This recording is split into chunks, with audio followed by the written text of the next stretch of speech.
So everybody knows the Paris Climate Conference is also called COP21. Took place recently, of course, in Paris. While many praised the initiative developed there as monumental, others worry that the conference offered more promises than commitments. Our speaker tonight, as I said, is our former mayor, George Hardwell of Grand Rapids. He is also a good friend of the World Affairs Council of Western Michigan. During Mayor Hardwell's term as our mayor, this city has adopted widespread environmental measures. Therefore, the Grand Rapids city has become a beacon and well recognized as well of sustainability. Mayor Hardwell was one of 37 United States mayors invited to attend the Paris Climate Conference. We believe that he is uniquely qualified to explain to us how global climate agreements must be implemented at our local level. Moderating tonight's discussion is Dr. Deb Steckity, Professor of Sustainable Business and Executive Director of the Center for Sustainability at Aquinas College. Professor Steckity is very engaged in various community and sustainability-related activities and initiatives. As usual, we will have time for your comments and questions afterwards. So now, let's welcome Mayor Hardwell and Dr. Steckity.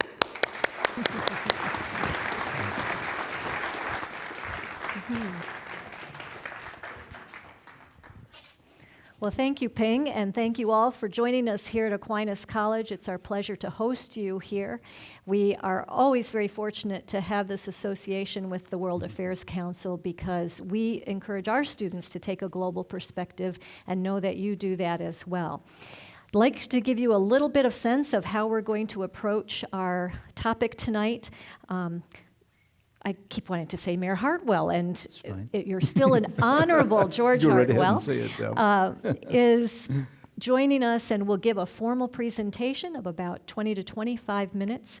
And then I get the first shot at some questions, but then we will shortly after that open it up to your comments and questions and answers as well. So we're looking forward to a dialogue to emerge out of our time together today. So with no further ado, George. Here we go. We're looking forward to it. Thank you, Deb. And Ping, thank you very much for the nice introduction.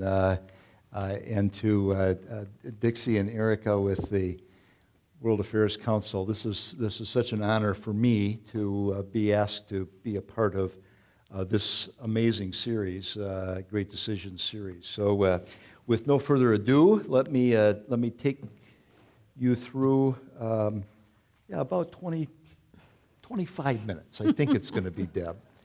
COP21, the 21st Conference of the Parties on Climate Change, has been described already using superlatives like awesome and historic and earth-changing. And what did you use tonight, Ping?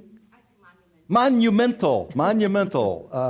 And you're not going to hear me disagreeing with any of those descriptives. The United Nations Conference on Climate Change, that's its formal name, that took place in Paris in December of 2015, may be the single most important event of our lifetime if we measure importance by global impact for common good.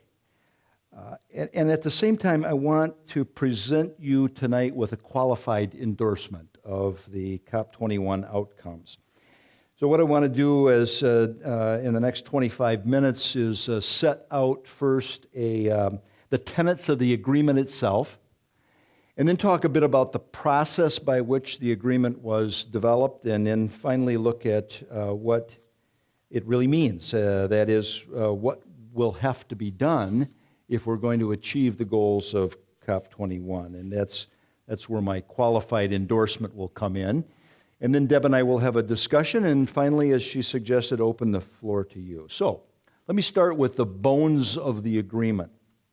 First, every participating nation, 196 of us, was required to submit its goal for greenhouse gas emission reduction in advance of the conference. This was an enormous breakthrough.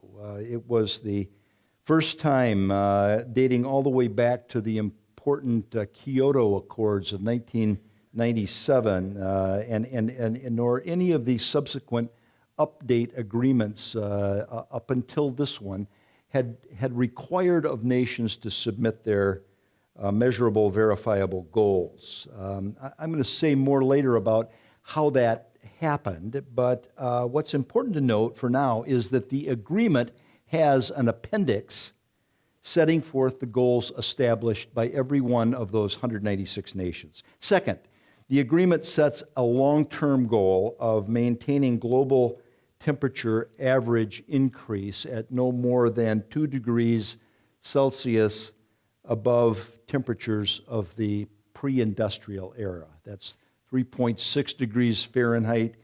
And furthermore, the agreement states that nations will pursue efforts, quote, to keep the rise in temperature to no more than 1.5 degrees Celsius. By the year 2050, the agreement holds that human-made emissions should be reduced to a level that is sustainable, supportable by the oceans and forests of the world.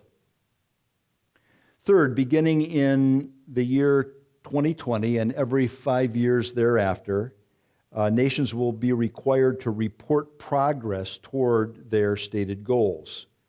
On those 5-year anniversaries, there will be an opportunity to establish new and more aggressive goals.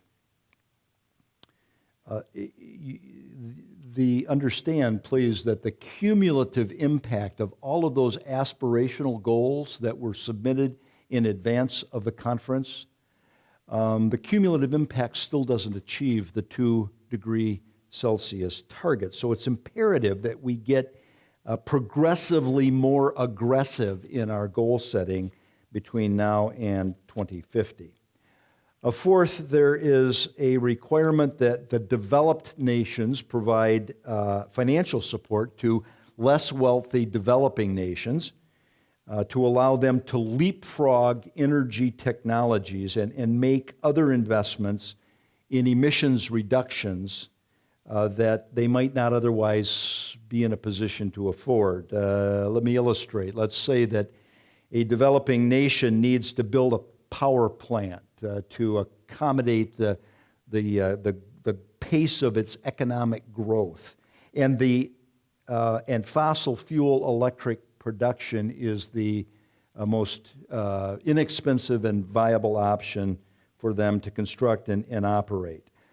That nation can secure grants from a fund to be established by the developed nations in order to leapfrog the old technology and to invest in cleaner, newer, although perhaps more expensive energy technology.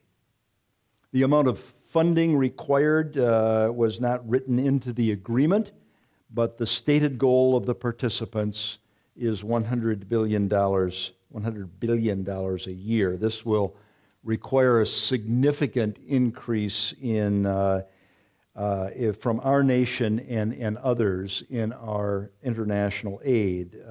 Addressing the mayors at our conference during the time we were in Paris, France's President Hollande offered that he would increase the nation's spending on foreign aid from its current 2 billion euros per year to 5 billion euro. America needs to be similarly bold and proportionately greater in our response. So in broad brushstrokes, that's what the agreement is. Here's what it isn't. First, it is not binding on any nation. The nationally determined contributions, the NDCs, the goals that each nation set for itself, must be measured and reported every 5 years, and there is an independent verification process in place, but there are no penalties for missing the mark in any reporting period. Secondly, the NDCs in the agreement collectively, as I mentioned, do not achieve the 2 degrees Celsius target. And third, the agreement is clearly a product of the political will of the nations gathered in Paris at that particular moment in time. Regimes change and political ideologies ebb and flow. And I have little doubt that the ability of this agreement to survive even 1 year on our shores has everything to do with whom the next president will be and who makes the next appointment to the Supreme Court. If that's true in America, then it's likely true in each of the other nations of the world who are party to the agreement. Notwithstanding these shortcomings, I still contend that COP21 is one of the most significant events of our lifetime, or it can be. In part, it was the process by which it was achieved that gives me hope. Le Bourget, the conference site on the northern outskirts of Paris, is a massive complex of buildings used for international trade shows. In the center of this complex was an area where all the negotiations took place. Only the diplomats could enter that space. Keep in mind, only the 7,000 diplomats could enter that space. Gives you some idea of the scope and size of this. And then the blue zone, which was the area that my credentials gave me access to, was immediately adjoining that central negotiating area. And in the blue zone, each of the nations set up its own pavilion. National delegates, the diplomats themselves, would come out of their negotiating arena, as it were, and use the blue zone for providing updates, for seeking insights, for holding meetings. And then beyond the blue zone was the green zone, and that was where the NGOs, the non-governmental organizations, the nonprofit environmental organizations had set up their own educational space, and they shared ideas there, and they rallied for support, and they built the important coalitions that would carry out the objectives of the agreement. Now, before the negotiators arrived at Le Bourget, each nation, as I stated earlier, had to submit its NDCs so that a calculation could be made of the cumulative aspirational goals of 196 nations. Developed nations were expected to set high NDCs, and developing nations were permitted to reflect anticipated economic growth when they set their goals. And perhaps it isn't surprising then that the cumulative impact going into the conference was well above the 2 degree Celsius calculation. At the very beginning of the conference, several global leaders addressed the delegates, including President Barack Obama. They were setting the stage and challenging the diplomats to be bold. The president's speech certainly did that. Then the mid-level diplomats began working with the agreement, attempting to negotiate away as many of the bracketed clauses as they could before their bosses arrived. But bracketed clauses were those clauses in which pre-conference agreement had not been achieved. It was during that first week that those of us who inhabited the blue zone had our best access to the process itself. We met with our State Department negotiating team. We met with the White House staff who were representing the president in the negotiations. We received reports, we had opportunities for feedback, we encouraged, we criticized. Then in week 2, the big guns arrived. The ministerial level diplomats, including our own Secretary of State, John Kerry. They came to finish the work of removing the stickiest of the brackets. A couple of the most difficult, actually, of those bracketed clauses were when the first 5-year evaluation would begin. Some nations were arguing for 2025, some even for 2030, and whether mandatory goals could be established to ensure coming in under the 2-degree Celsius target. As one of 600 mayors, 37 of us, as Ping has said, from the United States, 600 from around the world, urging our negotiators to adopt the strongest possible agreement. I would say we won one of those battles and we lost the other. The win, 5 years means 5 years. The first report out period and opportunity to reopen the agreement comes in 2020. But with respect to the mandatory goals, including any punitive measures for missing goals, we lost. We were told by our State Department that with mandates, nations would likely have set the bar much, much lower when they submitted their NDCs, and that voluntary compliance was the best that we could possibly hope for. Let me tell you what I believe to have been the breakthrough moment in the negotiations as weariness and pessimism were setting in, and the parties were prepared to accept a number well north of 2 degrees. Now, keep in mind, I wasn't in that holy of holies, so I can only imagine what happened based on conversation I had with those who were. A young woman walked to the microphone. Who was she? Nobody even knew her. Certainly she was not a seasoned diplomat. Minister of Environment and Climate for Canada, Honorable Catherine McKenna. What can she offer? She's only been appointed 3 weeks before by the new Trudeau administration. But there she stood and she said, Canada is prepared to do whatever we have to do to achieve an increase of no more than 1.5 degrees Celsius. They said it was like an electric current went through the audience. A renewable electric, of course. That diplomats began for the first time thinking, if Canada could be so bold, then maybe we could be too. The result was an agreement that states a long-term goal of keeping global average temperatures, and I quote, well below 2 degrees Celsius above pre-industrial levels, and, quote, aiming to limit the increase to 1.5 degrees Celsius. Would this have happened without Minister McKenna's bold affirmation? Maybe, but maybe not. And so I'm prepared to give this 44-year-old brand new diplomat the credit for the breakthrough.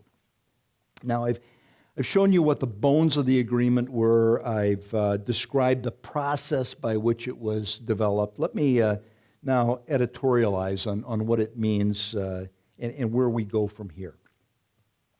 Were it not for what happened on December 4th, I might be more skeptical about the prospects of the Paris Accords. And to explain why the events of that day were so important, I have to go back 2 years to COP19, Conference of the Parties number 19 in Warsaw, Poland. I was one of only 2 U.S. mayors who joined no more than 20 other mayors from around the world to advocate for a strong agreement coming out of that Council and Partners. We'd been working throughout 2013 through our International Organization of Mayors on Climate Change, ICLEI, and we'd achieved a breakthrough in the proposed language of the agreement. You see, cities heretofore had not been recognized as true partners in the work dating all the way back to the Kyoto agreements. But we had managed to get some language into that Warsaw draft that not only recognized the role of cities, but carved out a seat for cities at the negotiating table for future agreements. Our language survived the first week of mid-level diplomatic negotiations, and then the ministerial level diplomats came to town, and our language ended up on the cutting room floor. I was chosen, thank you very much, by my mayoral colleagues there to provide a stinging rebuke in a speech to be delivered the following day to the diplomatic corps. I was obligated, however, to submit my manuscript to the U.S. State Department, who told me I could not deliver that speech. That to do so would antagonize the Chinese, who apparently had a somewhat lower opinion of local municipal leaders than they felt that we did in the U.S. I had to give a substantially watered-down version of that speech. But, the State Department said, but be patient, wait for Paris, and then bring your language back. On December 4th, 2015, in Paris City Hall, over 600 of the mayors of the world gathered, called together and convened by Mayor Anne Hidalgo of Paris and former Mayor Michael Bloomberg of New York. The day was perhaps one of the most inspiring that I've experienced. We know that if the accords are going to be meaningful, if they were going to achieve aggressive goals like 1.5 degrees Celsius, it would only be to the extent that cities implement strategies around energy and transportation and building design and heat island reduction through planting of trees and through protection of wetlands and parklands. In other words, we know that the process depends on us. Success depends on us. The inspiration of that day flavored my entire attitude toward the COP21 agreement.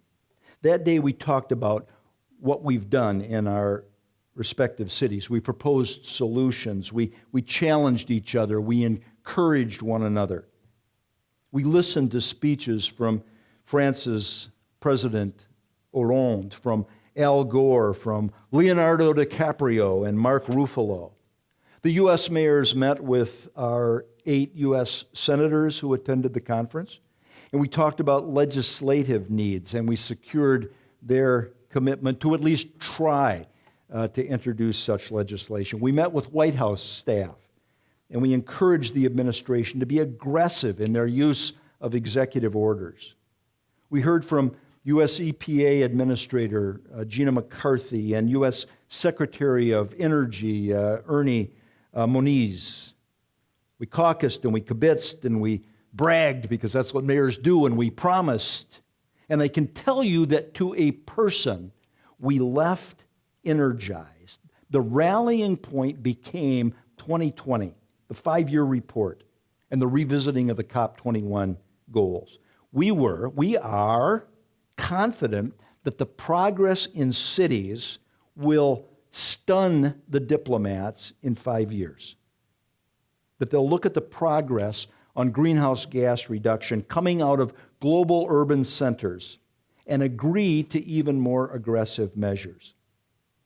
And further, the impact of our collective presence, 600 strong, resulted in language in the accord that places cities on strong footing vis-a-vis nations for the successful completion of the goals of COP21, a far cry from COP19 in Warsaw.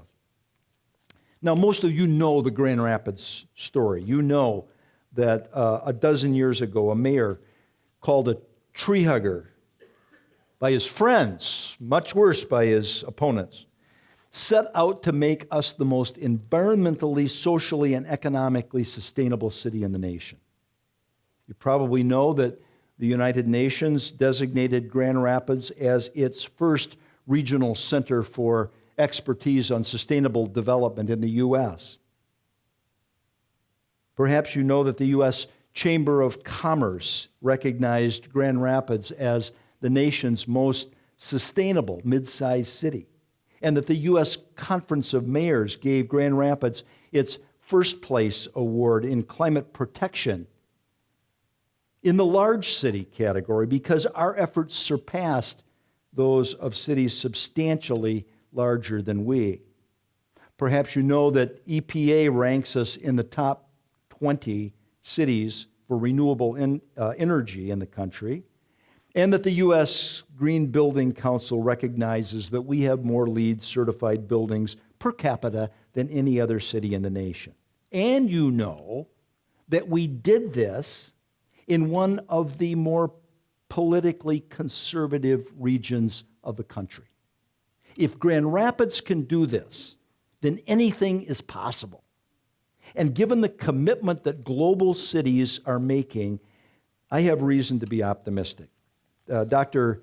John Holdren, director of the White House Office of Science and Technology, in pointing out that 2015 is the warmest year on record in the world, and that 15 of the past 16 years have been the warmest years on record, said, if we want to avoid the catastrophic effects surrounding climate change, we have got to turn this problem around now. Friends, that challenge is directed at us. It's a challenge to how we live, how we do our business, how we respect the earth, how we value our children's children and their future, how we think, how we act, how we vote.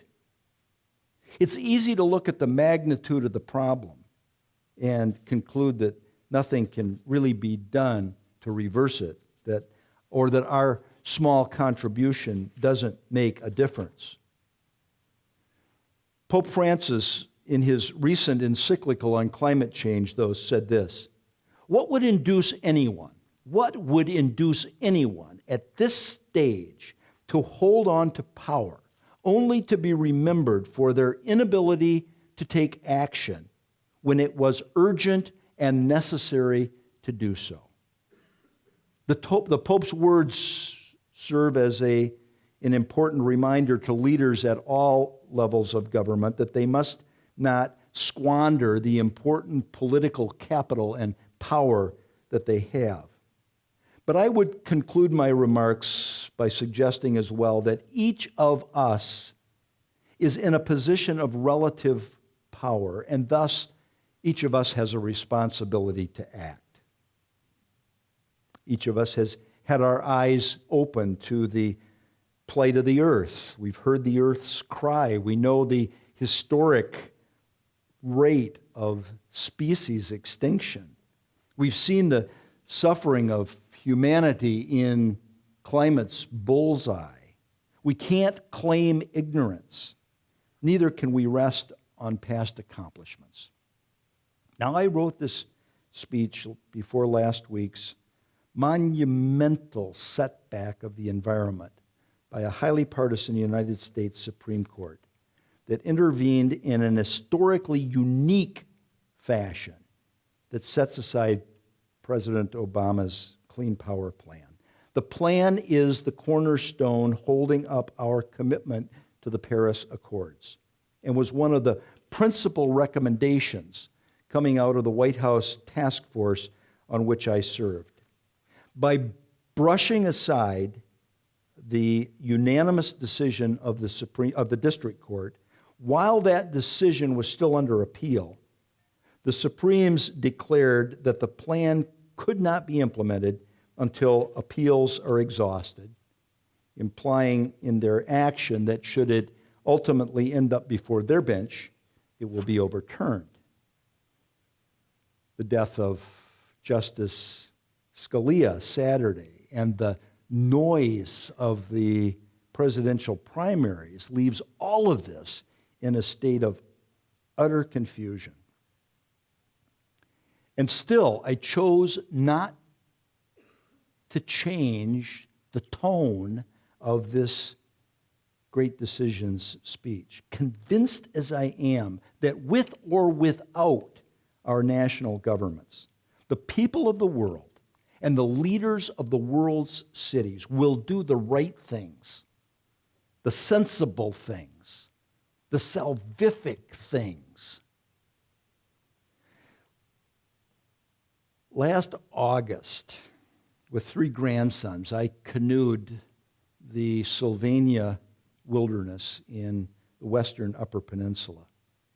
We paddled on crystal clear water and past shorelines that were dense with cedars and fir trees and punctuated from time to time by ancient, towering white pines. We saw eagles and loons and fox, deer, mink. And my commitment deepened as the air, crisp and clear in the morning, said, "Thank you." And the soil under the white pines, spongy and sweet smelling, said, "You must do more." And the water, cold and clear, said, "The universe will give you all you need, the courage, the wisdom, the strength." And the eagle said, "Don't be afraid." Paris shows the way. It's up to us to go there. Thank you.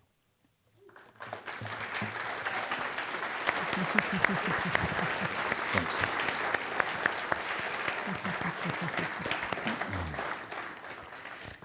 Well, thank you, George. Very you. inspiring, and I think that you've done us great favors in many instances here. One of the first things that you've provided us with, besides the inspiration, is just giving us that inside glimpse to the foreign diplomacy process. Fascinating. Reflecting on that now, what were some of the strengths and weaknesses that you see in that process, and to encourage this kind of local engagement and involvement, what changes might you see moving forward? Wow. Well, good way to start. First of all, I learned that I would be a lousy foreign diplomat. The patience and the tolerance for a long horizon to get things done is just something that I don't have in abundance. So one of the things that became evident is this division between the nations, the world's rich nations and poor nations, developed nations and developing nations, and the desire of the developing nations to be affluent and prosperous like the developed nations, like ours, like the European nations. And so the deep concern is that America and the other developed nations, having made their wealth, can very easily say to the poor nations, now you've got to make the sacrifices. So how do you balance that and juggle that? That's a huge challenge. I think this notion of a dedicated fund to invest in renewable energy, for example, in developing nations is a very good one. The process itself it was improved this time around. The French government played a role in that, as did Cristina Figueres, who was the United Nations Deputy Secretary of UN, Deputy Secretary, I think that's her title, and who was responsible for the conference itself. She insisted that nations coming to this conference have their goals in place, and that we make a commitment to that. That was a great improvement.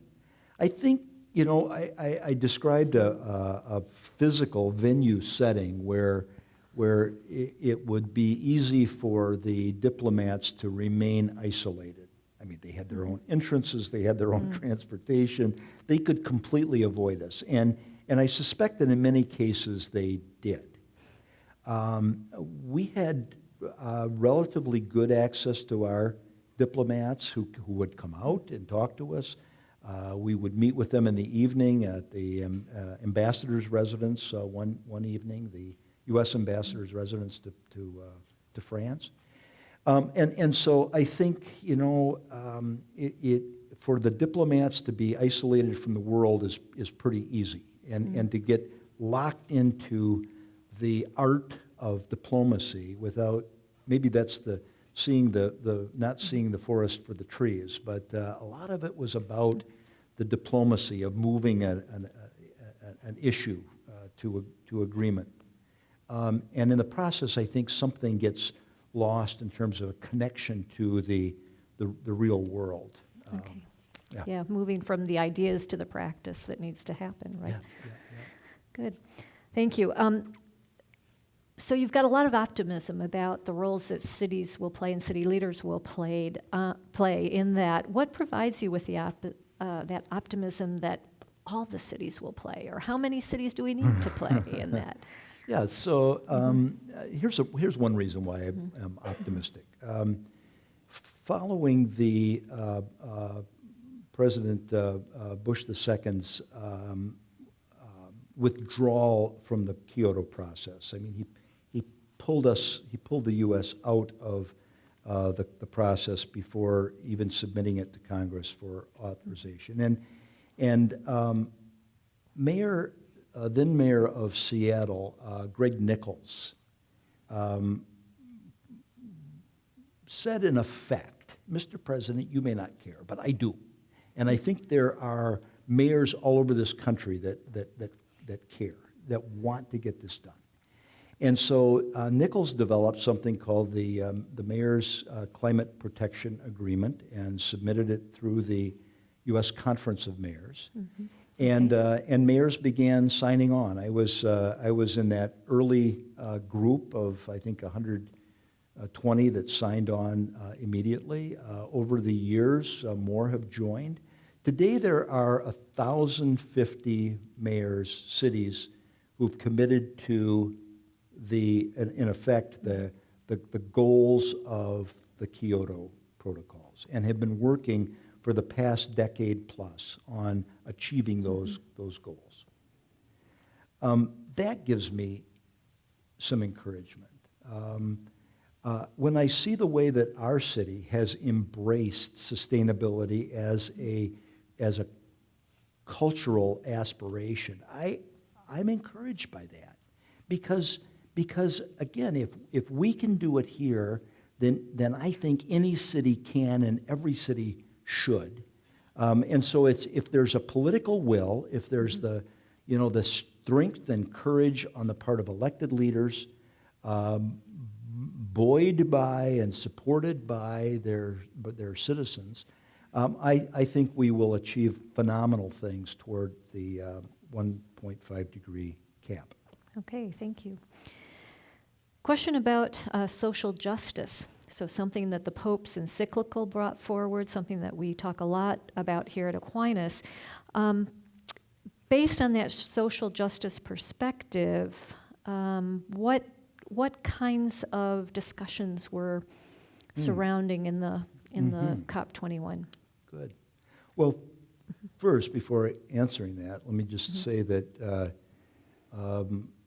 regardless of your religious perspective, or even if you're not religious, reading Laudato Si, the encyclical on climate, will be a valuable experience for you. I encourage everybody to pick it up and read it. The Pope, more than any other writing that I've seen, does a phenomenal job of bringing together the plight of the earth with the plight of the poor, bringing the social justice dynamic into this conversation about climate. At the conference, indigenous peoples were represented and were prominent. As you walked through the conference area, it wasn't unusual to see native dress, including feathered headdresses of people from the equatorial areas and South America and Brazil that were there. I sat one day over lunch with some indigenous people from Chile who wanted to talk about the impacts that they were feeling in their country. There were people from the far northern climes there, Inuit and others who are experiencing, maybe more directly than any other people on the planet, experiencing at least the pace and the rate of climate change. The other thing that was sort of prominently displayed throughout the conference was the plight of the island nations who are losing ground and will lose their islands to rising ocean levels, and they had a caucus of their own that was really a multinational caucus that was working on that issue and that issue alone. So I would say that social justice was very much present in the conversation, along with, again, that recognition that those who have much have an obligation to assist those who have little. Okay. Pivot totally to the business side. And we talk about the emissions reductions that are necessary, and basically many of those emissions are being released through business activities.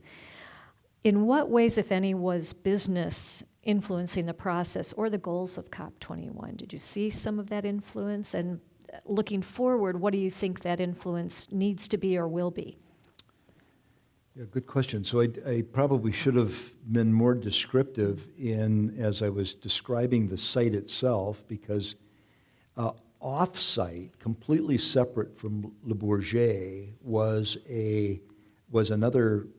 I'm told, I never got there, but an enormous conference facility where business was gathered, and so they were there sharing new technologies, exploring new technologies, talking about best practices in their own respective industries that could lead to a positive outcome for the climate. I have no doubt that they were influencing their diplomats. I didn't see that happen, but if mayors could have that influence, and indigenous people could have that influence, then I got to believe that business was quietly working the edges of the negotiating area all the time. Okay. Time for your questions and answers. Thank you very much for indulging mine. We've got mics set up here, and do we have a rover, Erica? Yeah. Okay. So the process is we'll get the number to text your questions to on the screen, and of course you're welcome to come down to the stage as well. I'll get it set up with one question that I'm very curious about, but please, this is your time to ask all those things that you desperately need to know now. But I'm curious, what is the future of sustainability initiatives in Grand Rapids? I know that you maybe are not the prime mover now, but you've got to have some idea of what's ahead. Well, I think we all got a real clear vision of that in Mayor Bliss's first State of the City address, just, a week ago, 2 weeks ago, in which she made a very, very strong case for driving sustainable practices right down into the neighborhood level. if I was working at a state and national level, I see Mayor Bliss really embracing the ideas and the practices of sustainability in the neighborhoods. That's been where her strength is. That's where her passion is, and so she's also fully committed to and has said so publicly and to renewable energy and continuing to develop our renewables in Grand Rapids. We set a very aggressive goal in the city of 100% renewables for city demand by the year 2020. That's 4 years from now. And so there's a lot of work to be done, and I believe she is fully committed to it. I have every reason to believe that the city commission is as well. Plus, I guess finally, Erica, what I would say is that what's happened with and to an extent, I think it's the benefit of having had 12 years in office. But we starting early on sustainability as a value for the city of Grand Rapids, we've been able to drive it right down into the culture of the organization. So every department head, as she or he develops goals and budgets for the year, has to develop goals in both in environment, equity, and economy. And so sustainability is part of what we do in Grand Rapids now. That's not going to turn around anytime soon. Okay. Thanks. Could we have you, sir? George, excellent speech. You mentioned Canada's impact in moving the progress along. However, one of Canada's exports is one of the dirtiest oils out there and most polluting in tar sands. So how do you equate Canada's desire for the 2 degrees, but yet their economic need for tar sands? Yeah, thanks. I mean, that is exactly why it was so stunning when Minister McKenna made these comments, because Canada is an oil exporting nation, and and you're right, the product that they're producing, at least up in Alberta and north, is a highly polluting form of petroleum. So there is a new administration. There's a new sheriff in town. There's a Trudeau back in office in Canada, and I think the world is encouraged to see that Canada, in spite of the fact that so much of their economy is derived from oil production, is making such a commitment themselves. Mm-hmm. Thanks, Hal. We're going to go to this side, John. Hi there. You mentioned that the collective goals of all the nations that signed on were not close to meeting the 2% or 1.5% goal that was set collectively.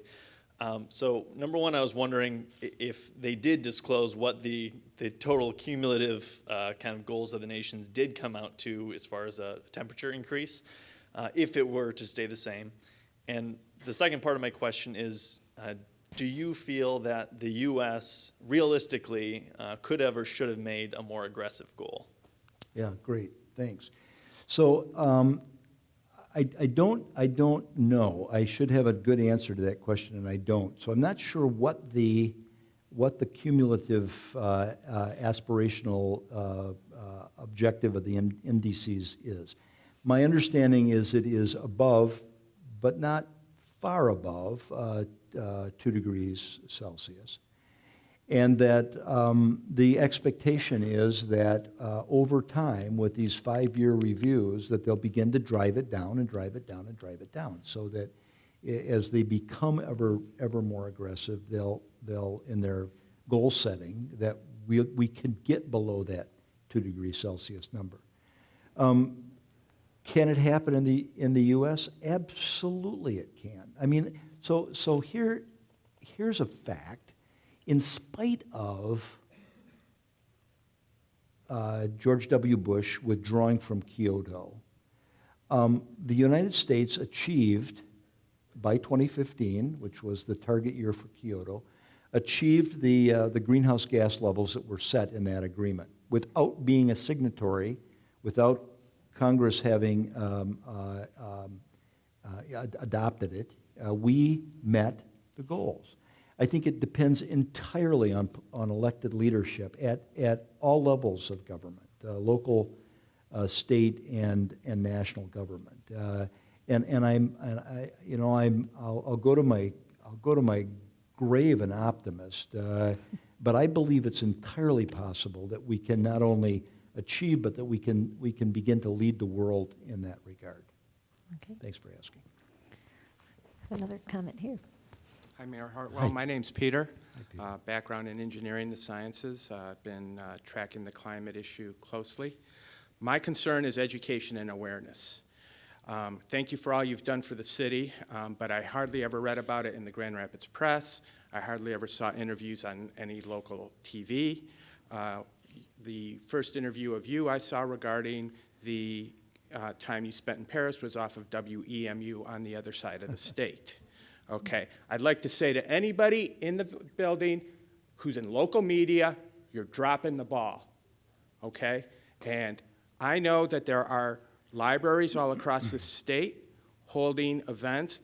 Communities are discussing it. I've approached libraries here for 2 years, and I get stared at. I said, yeah, thank you for coming by again, okay? I have sufficient background and knowledge. I want my community to be doing better. I see it as an obligation growing up here, educated at U of M, additional coursework on my own time. What would you say about what we can do to raise more awareness locally? Thank you. So the media has a hugely important role to play, I think, in moving us forward. And I don't disagree with you that they haven't been aggressive enough in their reporting. Although, having been on the other end of many interviews, I know that local media and state and national media have certainly reached out to me over the years around these issues. So it's not that they're completely missing in action, but they can be so much more influential, I think, than they are now. And so I take your words as, and media who are here tonight, I hope take your words as encouragement to be more so. Thank you. Great, thank you. Please. I'm George, and I am a master naturalist. I congratulate you on your time of service and your continuing presence in the community and the wall. 3 factors. One, I think is the most important that is not discussed optimistically, is population and the numbers of people and the needs and necessities of those peoples in life and living and sustainability, and can we continue to do that? The second is in one of the lower local, let's say, brewery houses as to Grand Rapids recognition. If you look on their little plaque, they say that the streetscapes of Grand Rapids are not green enough. And while we have done much, perhaps there's more that can be done locally as to the greenscapes of the lands. And I welcome you to continue your presence as to Aquinas and the celebration of life and liberty. Thank you. Thank you. Thank you very much, George. Thank you. So, I think one of the key ingredients to achieving these goals is further greening of our cities. Not only greening, but reducing that, and greening is part of reducing that heat island effect in our buildings, in our built environment, as well as in the natural environment. So, 5 years ago, Grand Rapids, having completed a survey of trees in the city, we know how many trees we have in the city, said, and we know what species they are, and we know we're cutting down a whole lot of ash trees right now, but we said we're going to increase our urban canopy from its current 34% to 40%. Now, 34% for a city is pretty good. 40%, will be excellent. It's a strong goal to work toward. For us here in Grand Rapids, it means, again, at a time when we're cutting down trees left and right that are infected by the emerald ash borer, we are, and while our beech trees are threatened right now and likely will become yet the next extinct species, we've set ourselves out to, between now and 2030, to plant an additional 165,000 trees in Grand Rapids, which gets us to that 40% canopy. Now, there isn't enough public space in the whole city to plant the 165,000 trees, and so that means some public-private cooperation around greening of our city. But urban forestry is important. We have a forestry department in the city, and whenever I get the chance, I encourage colleagues around the state of Michigan to follow suit. Let's green these cities of ours. Thanks. Mm-hmm. I have many questions from the audience, so I'm going to condense a few of them because many of them have been asking about what happens when you have a change in the winds in governmental policies. How do we address climate change when, say, our state or our national or even our international governments do not have the power of will to do it? Yeah, that's the great question. There's so much that a national government can do. I think the Clean Power Plan is a great example of that. When I served on the White House task force of, what was our title? White House Task Force of State, Local, and Tribal Leaders on Community Resilience and Climate Change. Say that 5 times fast. We came up with several hundred recommendations for the president, and then condensed those into 75 recommendations to help communities, cities, become more resilient. Many of the executive order matters that the president has adopted over the past 2 years, or has implemented over the past 2 years, came as the result of the work of that task force. So let me start by saying it's important. Federal government plays an important role. State governments can play an important role in things like supporting the state tax credits for wind and solar installations on our homes. Is a great thing that the state did once and for a time and no longer does. And so I don't want to in any way sound like I'm diminishing or belittling the role of federal or state government, but the truth of the matter is the prime mover has to be local government. So where are the impacts of climate change felt most directly and immediately? It's at the local level, right? The rivers flood in Grand Rapids. The crops dry up in the droughts in California, and it's at the local level that we're experiencing and dealing with those. One of my greatest fears as mayor was that we would have another heat wave like we had in the summer of 2012, where we could lose people. We could have people die because of an extended heat wave, and so it's up to local governments I think, to address most directly these issues. Now, can we get there entirely by ourselves? Well, maybe we can, but it would sure be nice to have that federal and state support along the way. Okay. got time for about 2 more questions, I think, or 3. We've got 3. Let's go Okay, for it, these guys. 3. Okay. Good evening, Mayor Hartwell. I want to congratulate you once again on a very insightful and informative talk on COP21. But I think the line that will stick with me and impacted me the most is your last one, which was COP21 showed us the way is up to us to get there.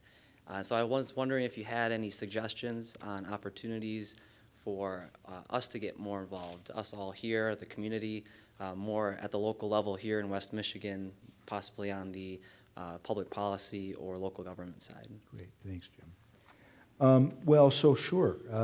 I think there are maybe you put it in 2 baskets. One is clearly the things that we need to do ourselves to, in terms of adjusting and adapting our lifestyles to a new climate reality, and whether that has to do with our use of public transportation, our installation of solar panels or even small wind on our homes, something incidentally that the city of Grand Rapids built right into its zoning ordinance when we last rewrote the zoning ordinances, so that it's not even a question anymore in this city. So there are lifestyle changes to be made, some sacrifices to be made. The other basket is the advocacy basket, and that's where I think we need to be routinely in the faces of our, it's easy for me to say now, our local, state, and national elected officials, reminding them of their obligation to those they serve, and that those they serve want to see a different and better environment. I think it's joining organizations that are doing larger advocacy work. Here in Grand Rapids, the West Michigan Environmental Action Council, for example, or at a national basis, joining the and contributing to the Sierra Club or others that are working directly on these issues in the legislative environment. Thanks for the question. Yeah. Sir. Hartwell, great presentation. Thank you Thanks, very much. As you've been talking, sustainability is a 3-sided coin. You've talked about power. You've talked about green. The part that you didn't mention, which I know you did a lot when you were in office, was water. We're lucky in the United States, at least in the Midwest, we have a lot of water. We've seen the problems in the Southwest. Europe has a lot of water, but Asia does not. That's where the next wars in Asia are going to be about. It's availability of water. So can you talk about how that issue was brought up in Paris at all? Yeah, oh boy, honestly, I don't think there was a lot of discussion around water that I'm aware of. A lot of the energy focused on energy and electrical power production, transportation and greening of cities. Water as a climate-related issue, though, you're absolutely right. It's a key element, and so we're blessed here in the Great Lakes Basin to have all of this amazing bodies of fresh water around us. And yet, even that it's threatened. It's threatened by climate change, which is heating up our waters, which is diminishing our ice coverage, which is encouraging invasive species, both plant and animal, that get into the systems to thrive. We know that that climate change, that climate warming, has had an impact on blue-green algae production, along with many other things. But and we know now that we've got another threat that we're facing, and that is that Waukesha, Wisconsin, wants to take water out of it's the first challenge to the Great Lakes Compact, and wants to take water out of the basin and return it to the Mississippi Basin, out of the Great Lakes Basin into the Mississippi Basin, a true water withdrawal. And so I think we've got to be diligent about those things. Our governor could be the one vote that stops that. It takes only one of the 8 Great Lakes governors to stop that withdrawal according to the terms of the compact. And our governor has not weighed in on this yet, but that's another threat to water. And then the other part, and I know I can't take too much time on this, but it's the whole question of what do you do with the water that falls out of the sky, the storm water, and our traditionally in cities what we've done is we put great big concrete pipes underground and we catch that water in those pipes and we shoot it out to the river with minimal treatment along the way. Cities now, including ours, I'm proud to say, are looking at ways to treat the rainwater where it falls, with bioretention islands on our streets, rain gardens along our streets, with porous asphalt. You'll notice that any new street going in Grand Rapids today has a porous asphalt parking lane to absorb that water so that it doesn't get into the storm system, the gray system, if you will. So treating stormwater where it falls is in terms of a water quality initiative is also very important. Okay. I feel like I've only touched the very surface of what was a very important question. But Great, you answered a lot. Thank you very much. thank you. Yeah. You're our last question for tonight's. Heavy responsibility.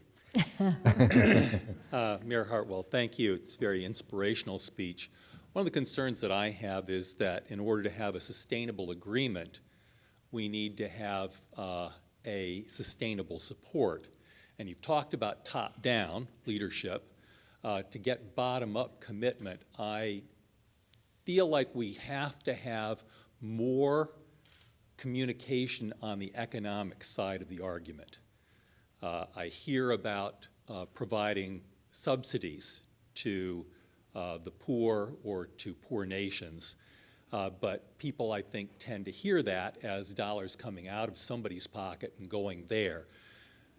What is being done or what could be done to communicate the costs of failing to have environmental stewardship and the values of innovation so that people could see a positive message on the economic side and not always a moderating or diminishing message? Ooh, tough question to end on. I was hoping for a softball. That certainly wasn't. But a very important question, because I think in environmental and often in governmental circles, economic solutions get short shrift, or we point to work by authors like Nadine Klein with her book, This Changes Everything, an economist who's looking at climate change and its impacts. And I think she does a reasonable job of trying to measure the impacts, but she comes to the conclusion that the economic systems that we have today are not sustainable, cannot get us to the place where we need to be as a planet. I don't agree with that, but the important addition that you made there of innovation, I think, is really important. So what are the innovative ways, not only technologies that can be developed, but innovation in how we deliver our governmental services, how business functions in a climate changing environment.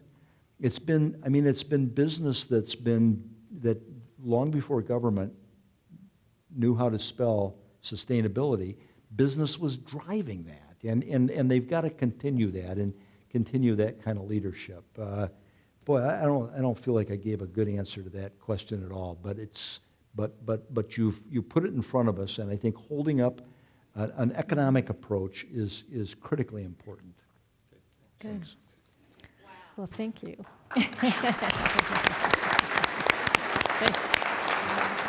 What a great session.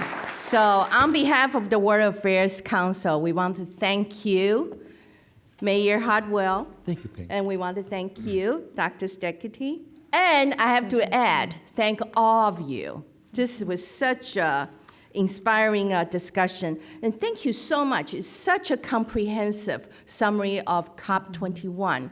We learned so much about how things work there, and and I think the agreement details, are a lot more meaningful for us. As one of the audience said, the most important message is that Paris shows us the way. It's up to us how to get there. So thank you so much for this opportunity to share with us your insights. And all of us have learned so much from all the discussions. And I feel that Grand Rapids is so fortunate to have the engineers, the naturalists, and everybody who is so interested in this topic. So let's all work together. Like what Mayor Hartwell said, we can work together to have a positive impact on the climate change, situation, and also our own environment. So thank you so much. Let's give them another round of applause. Thank you.